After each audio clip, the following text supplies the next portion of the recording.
ये बात अब तक मेरी समझ में नहीं आ सकी कि मुझे यहाँ बुलाने से आपका मकसद क्या था। कर्नल नुमान ने मेरी बात के जवाब में कहा, माजी में मैंने तुम्हारे कारनामों के बड़े तस्करे सुने हैं। तुमसे मिलने का इश्तियाक भी था और मौजूदा मामले से मुतल्लिक तफ्तीश भी मकसूद थी। मैंने कहा, और इस तफ्तीश में अहमद रुश को भी शामिल किया जाएगा या तफ्तीश मुकम्मल हो गई? कर्नल ने कहा, नहीं, अहमद रुश से पूछगिछ की जरूरत बाकी नहीं रही।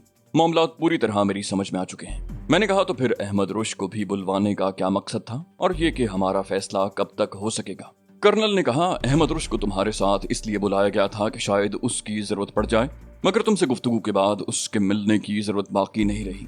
तुम्हारे दूसरे सवाल का जवाब यह है कि उसूली तौर पर तुम लोगों को कोई सजा न देने के बारे में पहले ही फैसला कर लिया गया था। अब ये बात ज्यादा यकीनी हो गई है। मैंने कहा, यह फैसला हुकूमत ने किया है या इसकी नौयत फौजी है? कर्नल ने कहा, कल रात आला सतह की एक मीटिंग में ये फैसला किया गया था और इस मीटिंग में कई फौजी जनरल भी शरीक थे। सब ने मुत्तफिका तौर पर यही फैसला किया था कि तुम लोगों को खामोशी से मुल्क से निकल जाने दिया जाए और रिकॉर्ड पर कुछ न लाया जाए। मैंने कहा, इस फैसले पर मैं इराकी हुकूमत को खिराज तहसीन पेश करता हूँ। और इसराइलियों के बारे में आप लोगों ने क्या फैसला किया है? कर्नल ने कहा, कॉनकोर्ड के पुर्जे खोलकर वहां से मुंतकिल कर दिए जाएंगे ताकि उसका नामो निशान भी बाकी न रहे और तमाम इसराइलियों को मौत के घाट उतार दिया जाएगा। हमने इस पूरे मामले को राज रखने का फैसला किया है। सऊदी हुकूमत को भी हमने यही बताया है कि हमारी फजाई हुदूद में कोई तैयारा दाखिल नहीं हुआ, कम से कम हम कोई सुराग नहीं लगा सके। मैंने कहा, इस मामले का राज रहना हर एतबार से जरूरी था। कर्नल, तुम लोगों ने बहुत अच्छा किया, लेकिन तमाम इसराइलियों को मौत के घाट उतार देना? कर्नल ने मेरी बात काट दी, बोला, ये बहुत जरूरी है, वरना ये राज तश्तसबाम होने का खतरा बाकी रहेगा। मैंने कहा, बात यह है कर्नल के इन कैदियों में मरियम बर्नस्टीन नामी एक लड़की भी है। उसकी मौत पर मुझे अफसोस होगा। कर्नल ने हैरत से कहा, अफसोस होगा? नाम से तो वो यहूदी मालूम होती है। मैंने कहा, यहूदी तो वो है कर्नल, लेकिन वो आम यहूदियों से बहुत मुख्तलिफ है। कर्नल ने कहा, कितनी ही मुख्तलिफ क्यों ना हो, मगर है तो यहूदी, और किसी यहूदी की मौत पर तुम्हारा अफसोस करना मेरी समझ से बाहर है। मैंने कहा, वो बहुत अमन पसंद लड़की है कर्नल, जंग से नफरत और इंसानियत से मोहब्बत करने वाली। कर्नल ने कहा, तुम्हारे मुंह से ये बात सुनकर मुझे हैरत हो रही है। क्या तुम्हें मालूम नहीं है कि यहूदी कितनी मक्कार कौम है? मैंने कहा, वो इस कदर अमन पसंद है कि अमन कॉन्फ्रेंस में शिरकत के लिए जाने वाले तैयारों के हिफाजती इंतजामात तक के खिलाफ थी। कर्नल नुमान चंद लम्हे गौर से मुझे देखता रहा, फिर अचानक बोला, क्या उससे तुम्हारी कभी मुलाकात हुई है? मैंने कहा, सिर्फ एक बार, दरियाए फरात के किनारे पहाड़ियों पर, जब हमारे और इसराइलियों के दरमियान ठनी हुई थी। इस दौरान वो अपनी जान का खतरा मोल लेकर हमारे पास आई थी और उसका वाहिद मकसद ये था कि यूं बेमकसद खून न बहाया जाए। इसके लिए वो रजाकाराना तौर पर यरगमाल तक बनने को तैयार थी। कर्नल नुमान ने एक तवील सांस ली, बोला, क्या वो लड़की बहुत ज्यादा हसीन है? मैंने कहा, हर यहूदी लड़की हसीन होती है, ये कोई ऐसी खास बात तो नहीं है। वो बोला, तुम्हारी उम्र में सच और झूठ के दरमियान तमीज करना बहुत मुश्किल होता है, खुसूसन उस वक्त जब झूठ बोलने वाली कोई हसीन लड़की हो। मैंने कहा, तुम गलत समझ रहे हो कर्नल। मैंने उसके बयान पर यकीन नहीं किया, बल्कि मैंने अपने कानों से उसे अमन कॉन्फ्रेंस के शुरका के लिए गैर मामूली हिफाजती इक़दामात की मुखालफत करते सुना है। कर्नल के चेहरे पर दिलचस्पी के आसार नमूदार हुए और उसने आगे की तरफ झुकते हुए पूछा, वो किस तरह? मैंने कहा, मैंने तुम्हें बताया था कि हमने उनकी तमाम अहम जगहों पर डिक्टाफोन नस्ब कर दिए थे। इसी दौरान एक मौके पर मरियम बर्नस्टीन ने जैकब हेस्नर के खिलाफ हिफाजती इंतजामात करने पर सख्त तनकीद की थी। ये बात मुझे मरियम बर्नस्टीन ने नहीं बताई है कि उसे गलत करार दिया जाए। कर्नल ने कहा, बिलफर्ज इस बात को दुरुस्त तस्लीम कर भी लिया जाए, तब भी उसकी जान बख्शी मुमकिन नहीं है। गेहूं के साथ घुन तो पिसते ही हैं। मैं खामोश हो गया। वो ठीक कह रहा था, मरियम बर्नस्टीन को छोड़ा नहीं जा सकता था। कुछ देर तवक्कुफ के बाद मैंने पूछा, उन लोगों को कहाँ रखा गया है? कर्नल ने कहा, यह बात तुम्हें नहीं बताई जा सकती, ताहम अगर तुम मरियम बर्नस्टीन से मुलाकात करना चाहो तो इसका इंतजाम किया जा सकता है। मैंने एक तवील सांस लेकर कहा, हाँ कर्नल, मैं उससे मिलना चाहता हूँ। कर्नल ने कहा, ठीक है, मैं इसका इंतजाम कर दूंगा, और फिर किसी सोच में डूब गया। मैं गौर से उसके चेहरे के उतार चढ़ाव का जायजा ले रहा था। मैंने उसे टोका, कहा, किस सोच में पड़ गए हो कर्नल? क्या कोई खास बात कहना चाह रहे हो? कर्नल ने चौंक कर कहा, हाँ, मैं सोच रहा था कि बात कहाँ से शुरू करूं। मैंने कहा, बात कहीं से भी शुरू करो कर्नल, मगर शुरू कर दो, मैं खुद कड़ियां मिला लूंगा। वो बोला, इससे पहले ये मालूम होना भी तो जरूरी है कि तुम हमारे लिए काम करने पर तैयार हो भी जाओगे या नहीं। मैंने हैरान होकर कहा, क्या मतलब? मैं भला तुम्हारे लिए क्या काम कर सकता हूँ? कर्नल नुमान ने कहा, मैं तुम्हारे बारे में बहुत कुछ सुनता रहा हूँ। तुम्हारे बारे में बाज़ बातें तो मुबालगा आमेज मालूम होती हैं, मगर अब मैंने तुम्हारा एक नाकाबिले यकीन कारनामा खुद अपनी आंखों से देख लिया है तो मैं इस बात पर यकीन करने के लिए मजबूर हो गया हूँ कि तुम वाकई गैर मामूली सलाहियतों के मालिक हो। मैंने कहा, जहाँ तक मैं समझता हूँ मुझसे ज्यादा अहमद रुश के कारनामे मशहूर हैं। तुम उसकी खिदमत क्यों नहीं हासिल करते जबकि वो तुम्हारे ही मुल्क का बाशिंदा है? कर्नल नुमान ने कहा, अहमद रुश के कारनामे पूरी दुनिया में मशहूर जरूर हैं, मगर यही उसकी खामी भी है। तुम अवामी सतह पर इतने मशहूर नहीं हो। उसके कारनामे इतने अहम नहीं हैं जितना उन्हें बना दिया गया है। मसलन उसने ओलंपिक के दौरान इसराइली खिलाड़ियों को अगवा करके यरगमाल बना लिया था। इस वाक़े की शोहरत पूरी दुनिया में हुई। हर अखबार ने इस खबर और अहमद रुश के नाम को नुमाया तौर पर शाया किया, लेकिन उसका ये कारनामा ऐसा नहीं था जो खवास की तवज्जो मबजूल करा सकता। निहत्ते लोगों को अगवा करके यरगमाल बना लेना कमाल की बात नहीं है। इसके बरक्स तुम्हारे कारनामों की तादाद बहुत ज्यादा है और तुम मशहूर भी नहीं हो। तुमने कभी अपना नाम नुमाया करने की कोशिश नहीं की। एक सीक्रेट एजेंट में इन बुनियादी खुसूसियात का पाया जाना जरूरी है। मैंने कहा, अव्वल तो मैं कोई सीक्रेट एजेंट नहीं हूँ। ज्यादातर अपने तौर पर काम किया है। कुछ अरसा तंजीम आज़ादी फ़लस्तीन के साथ भी काम किया है, मगर बाद में उनसे अलहदा हो गया। अब फिर उनके साथ मिलकर काम कर रहा हूँ। दूसरी बात यह कि मेरी शोहरत पूरी दुनिया में बेशक न हो, मगर यहूदी मेरे नाम से वाकिफ हैं, खुसूसन मोसाद के एजेंट।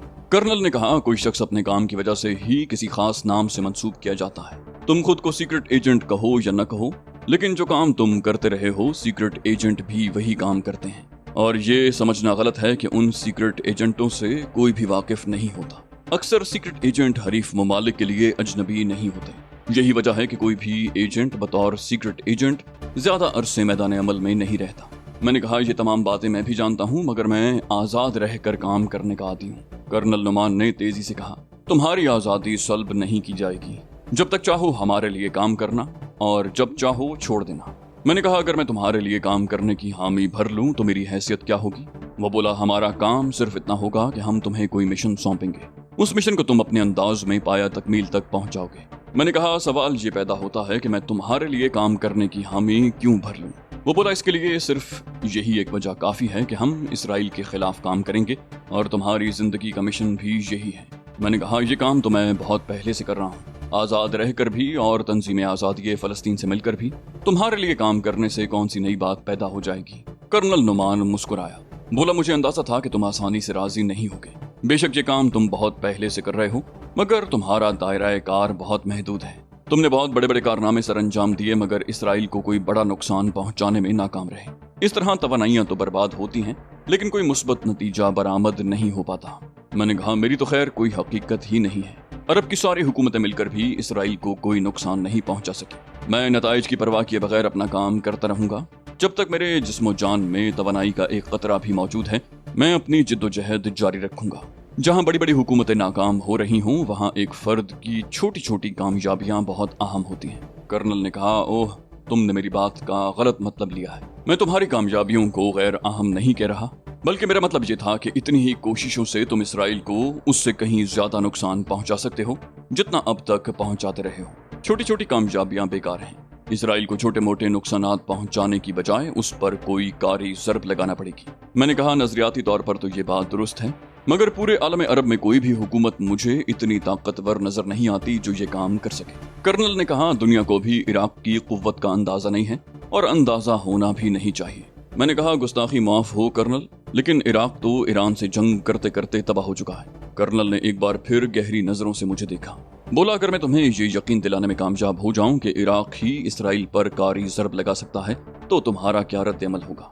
मैंने कहा, अव्वल तो ये एक मजे का खेज बात मालूम होती है, ताहम अगर मुझे इस बात का यकीन हो जाए कि इराक की हुकूमत ये नेक काम कर सकती है, तो मुझे इराक के लिए काम करके खुशी होगी। वो बोला, गालिबन ये कहने का कोई फायदा नहीं होगा कि मैं तुम पर बाज फौजी राज जाहिर करने वाला हूँ। इन्हें राज ही रखना।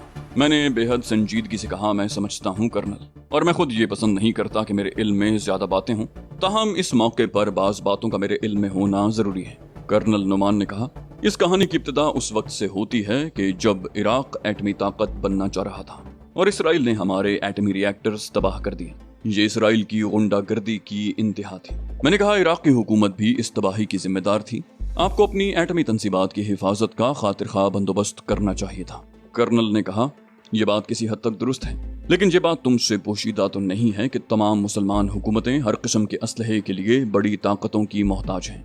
मैंने कहा, इसकी जिम्मेदारी भी किसी और पर नहीं, मुसलमान हुकूमतों पर ही आयद होती है। आखिर कब तक इन ताकतों के मोहताज रहेंगे? कर्नल ने कहा, ये बात कम से कम हमने तो समझ ली है और हमने इस मैदान में पेशरफ्त भी की है। मैंने कहा, ऐसी पेशरफ्त और ऐसी कुव्वत का क्या फायदा जो मुसलमानों के खिलाफ ही इस्तेमाल हो रही हो? कर्नल ने कहा, शत्रुल अरब पर इराक का दावा बहुत पुराना है। उस इलाके को हासिल करने के लिए ईरान पर हमला भी बहुत महंगा पड़ा। ईरानियों ने सर धड़ की बाजी लगा दी। ताहम अगर तुम्हें सियासी हालात से दिलचस्पी है तो तुम्हें मालूम होगा कि इराक बाद में जंग बंद करने पर आमादा हो गया था, लेकिन ईरान नहीं माना और यूं ये बेमकसद जंग अब तक जारी है। मैंने कहा, देखिए, गलती किसी की भी हो, खून तो मुसलमानों का ही बह रहा है, नुकसान तो हमारा अपना है, किसी और का क्या बिगड़ रहा है? कर्नल नोमान ने कहा, बड़े ममालिक इराक को बेदरीग असलहा दे रहे हैं। इराक बहुत बड़ी फौजी ताकत बन चुका है। मैंने हैरत से कहा, बड़ी फौजी ताकत बन चुका है? बरसों जंग लड़ने के बाद ताकत तो तकरीबन खत्म हो जानी चाहिए। कर्नल नुमान मुस्कुराया, बोला, फार्मूला तो यही है, मगर हमने तमाम फार्मूले उलट दिए हैं। इस जंग के दौरान हमने 10 लाख के करीब फौज तैयार कर ली है। बड़े ममालिक से मिलने वाला तमाम का तमाम जदीद असलहा महफूज है।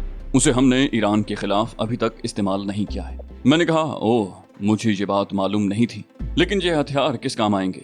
वो बोला, हमने अच्छी खासी टेक्नोलॉजी हासिल कर ली है और इसराइल ने हम पर जो कारी वार किया था, हम उसका बदला लेने की तैयारियां कर रहे हैं।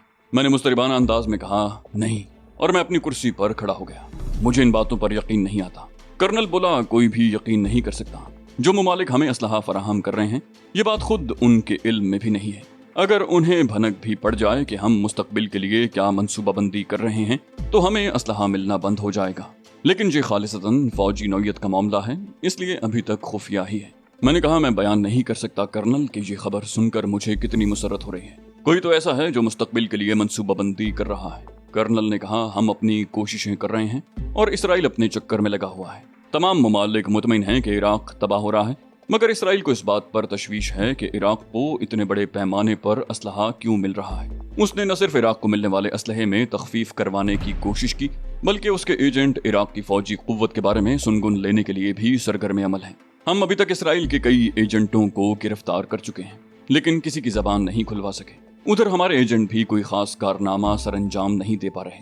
तंजीम आज़ादी फ़लस्तीन वालों के काम करने का अपना मखसूस अंदाज है, उनसे भी हमें कोई मदद नहीं मिल सकती। तुमने अहमद रुश का नाम पेश किया था, लेकिन वो हमारे किसी काम का नहीं। वो एक जज्बाती शख्स है और जिस किस्म का काम हम लेना चाहते हैं उसके लिए निहायत ठंडे दिमाग का और बासलाहियत आदमी दरकार है। बोलो, तुम क्या कहते हो? मैंने कहा, अगर इराक के अज़ाइम वही हैं जो तुमने बताए हैं, तो इराक को मजबूत बनाना मेरा फर्ज हो जाता है। बैतुल मक़दिस को सहूनी तसल्लुत से आज़ाद कराने के लिए तो मैं कुछ भी कर सकता हूँ। कर्नल बोला, मुझे मालूम था कि तुम बिलाखिर हमसे ताउन करने पर आमादा हो जाओगे। बेफिक्र रहो, हम हर तरह से तुम्हें इत्मीनान करा देंगे, लेकिन सबसे पहला मसला यह है कि तुम्हारी अपनी सलाहियतों का मयार क्या है। मैंने कहा, मेरा माजी तुम्हारे सामने है, तुम खुद ही नताइज अखज़ कर सकते हो। मैं कोई सर्टिफिकेट तो पेश करने से रहा। वो बोला, वो सब कुछ तो हमें मालूम है, लेकिन हमारे अपने भी कुछ उसूल हैं। एजेंट को किसी भी मुहिम पर रवाना होने से कबल कुछ इम्तिहानात से गुजारा जाता है। मैंने कहा, अगर कोई एजेंट तुम्हारे इम्तिहानात में पूरा ना उतर सके तो फिर? वो बोला, हम उसे असरे नौ तैयार करते हैं, उसमें जो कमी होती है उसे दूर करने की कोशिश की जाती है। जाहिर है सीक्रेट एजेंट सुपरफिट नहीं होगा तो दुश्मन के दरमियान रहकर कोई काम नहीं कर सकेगा। मैंने कहा, तुम्हारा तरीका कार बहुत अच्छा है, लेकिन मेरा वक्त बहुत कीमती है। मैं अपने वक्त को इन झमेलों में ज़ाया करने पर काम करने को तरजीह दूंगा। कर्नल नुमान ने एक तवील सांस ली। बोला, मैं उन लोगों की बात कर रहा था जिन्हें हम तरबियत देते हैं। एक सीक्रेट एजेंट पर हमारे लाखों रुपए सर्फ होते हैं, इसलिए हम उन्हें आंखें बंद करके किसी मुहिम पर नहीं झोंक सकते। हर मुमकिन एहतियाती तदबीर इख्तियार करने के बाद ही उन्हें किसी मुहिम पर रवाना किया जाता है। लेकिन तुम्हारा मामला मुख्तलिफ है, तुम पर तो हमारा एक पैसा भी नहीं लगा। अगर तुम्हारे लिए हम कुछ करेंगे तो वो हमसे ज्यादा तुम्हारे मफाद में होगा। तुम्हें कुछ हो गया तो हमारा नुकसान होगा। मैंने कहा, तुम मेरे नुकसान की फिक्र न करो, अपने हर नुकसान का जिम्मेदार मैं खुद हूँ। मुझे ये बताओ कि मेरे सुपुर्द क्या काम किया जाएगा। कर्नल ने कहा, इसका इन्हिसार तुम्हारी सलाहियतों पर है। जाहिर है हम नहीं जानते कि तुम कितनी सलाहियतों के मालिक हो। मैंने कहा, मैं कह चुका हूँ कि मेरे माजी के कारनामे तुम्हारे इल्म में हैं। वो बोला, वो एक अलग मामला है। हमारे इत्मीनान के लिए तुम्हें अपनी कुछ सलाहियतों का अमली मुजाहिरा करना होगा, उसके बगैर बात नहीं बन सकेगी। मेरे जी में आई कह दूं कि अगर नहीं बन सकेगी तो ना बन सके, मगर मैंने खुद पर जबर कर लिया। मैंने मुर्दा सी आवाज में कहा, मैं शायद तुम्हारे मयार पर पूरा ना उतर सकूं, ताहम मैं तैयार हूँ। कर्नल नुमान ने कहा, अरबी तुम्हारी मादरी जबान नहीं है, मगर तुम अरबी अहले जबान की तरह रवानी से बोलते हो। इसके अलावा तुम्हें और कितनी जबानें आती हैं? میں نے کہا تمہارے لیے اتنا جان لینا ہی کافی ہے کہ میں انگریزی اور عبرانی بھی اتنی ہی روانی سے بول سکتا ہوں۔ کرنل بولا، ایک سیکرٹ ایجنٹ خواہ کتنا ہی زیادہ باصلاحیت کیوں نہ ہو، اسے اپنی صلاحیتیں ہمیشہ کم محسوس ہوتی ہیں۔ تمہارا اس سلسلے میں کیا خیال ہے؟ میں نے کہا، میں نے پہلے بھی کہا ہے کہ میں کوئی سیکرٹ ایجنٹ نہیں ہوں، اپنے طور پر کام کرنے کا عادی ہوں اور خدا کے بھروسے پر کام کرتا ہوں۔ وہ بولا، کیا تم یہ سمجھتے ہو کہ تمہیں مزید تربیت حاصل کرنے کی ضرورت ہے؟ میں نے کہا، کوئی شخص کبھی بھی پرفیکٹ نہیں ہوتا، میرے اندر بھی بہت کچھ سیکھنے کی لگن ہے، مگر میرے پاس اتنی فرصت نہیں ہے۔ وہ بولا، دیکھو، کوئی بڑا مقصد حاصل کرنے کے لیے قربانیاں بھی دینی پڑتی ہیں۔ اگر تم اپنے کچھ وقت کی قربانی دے سکو تو زیادہ بہتر انداز میں کام کر سکو گے۔ میں نے کہا، میں تمہاری بات سمجھ رہا ہوں، مگر اس کے باوجود میں زیادہ وقت صرف نہیں کر سکوں گا۔ کرنل بولا، پہلے ہمیں یہ طے کرنا ہوگا کہ تمہیں کن شعبوں میں مزید مہارت کی ضرورت ہے۔ میں نے کہا، ظاہر ہے یہ طے کیے بغیر تو کچھ بھی نہیں ہو سکتا۔ وہ بولا، سب سے پہلے میں یہ جاننا چاہوں گا کہ جسمانی لڑائی میں تم کتنے ماہر ہو۔ میں نے کہا، مہارت کا دعویٰ کرنا تو میرے لیے بہت مشکل ہے، تاہم میں کسی نہ کسی طرح کام چلا ہی لیتا ہوں۔ کرنل نعمان نے کہا، ٹھیک ہے، پہلے میں یہ دیکھوں گا کہ اس شعبے میں تمہیں کتنی تربیت درکار ہوگی۔ اس کے لیے تمہیں میرے کسی آدمی سے مقابلہ کرنا ہوگا۔ کیا تم اس کے لیے تیار ہو؟ میں نے کہا، میں بالکل تیار ہوں، لیکن مقابلہ ایسا ہونا چاہیے جس سے کسی فریق کو زیادہ نقصان نہ پہنچے۔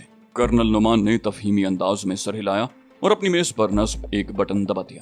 چند ہی لمحے کے بعد دروازہ کھلا اور اس کھلے ہوئے دروازے سے 5 افراد اندر داخل ہو کر کرنل کے سامنے مؤدب انداز میں کھڑے ہو گئے۔ کرنل نے مجھ سے کہا، ان 5 میں سے کسی ایک کو مقابلے کے لیے منتخب کر لوں۔ میں نے ان 5 پر نظر ڈالی۔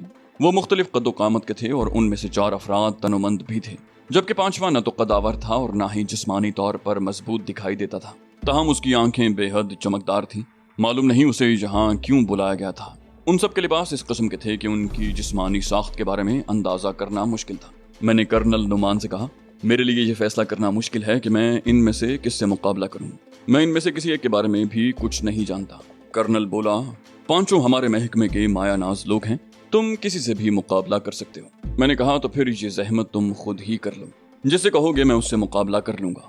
کرنل نعمان نے ایک شخص کی طرف اشارہ کرتے ہوئے کہا، ٹھیک ہے، جو جسمانی اعتبار سے سب سے کم تر نظر آ رہا ہے تم اس سے مقابلہ کر لو۔ کرنل کے اشارے پر وہ شخص اپنی جگہ کھڑا رہا، جبکہ بقیہ 4 افراد پیچھے ہٹ کر دیواروں کے ساتھ کھڑے ہو گئے۔ میں اپنی جگہ سے اٹھ کر اس شخص کے مقابل آ کھڑا ہوا۔ میں نے اپنے حریف سے کہا، مجھے افسوس ہے کہ مجھے تمہارے مقابل آنا پڑ رہا ہے، تاہم میں کوشش کروں گا کہ میرے ہاتھوں تمہیں کوئی نقصان نہ پہنچے۔ اس کے ہونٹ اس انداز میں پھیلے جیسے اس نے مسکرانے کی کوشش کی ہو، پھر اس نے کراٹے فائٹر کی طرح اپنے ہاتھ آگے کی جانب پھیلا لی۔ میں نے کرنل نعمان کی طرف دیکھا اور اس نے اپنے سر کی خفیف سی جنبش سے مقابلہ شروع کرنے کی اجازت دی تھی۔ اجازت ملتے ہی میرا حریف مجھ پر بڑی تیزی سے جھپٹا۔ وہ بلا شبہ بہت ماہر تھا۔ روزانہ کئی گھنٹے پریکٹس کے بغیر اتنی مہارت کا حصول ممکن نہیں ہوتا۔ وہ جھپٹ جھپٹ کر مجھ پر حملے کر رہا تھا اور میں صرف مدافعت کر رہا تھا۔ کمرہ اگر بہت زیادہ کشادہ نہ ہوتا تو میرے لیے بڑی مشکلات پیدا ہو جاتی۔ اس کے تابڑ توڑ حملوں کا سامنا کرنا آسان نہیں تھا۔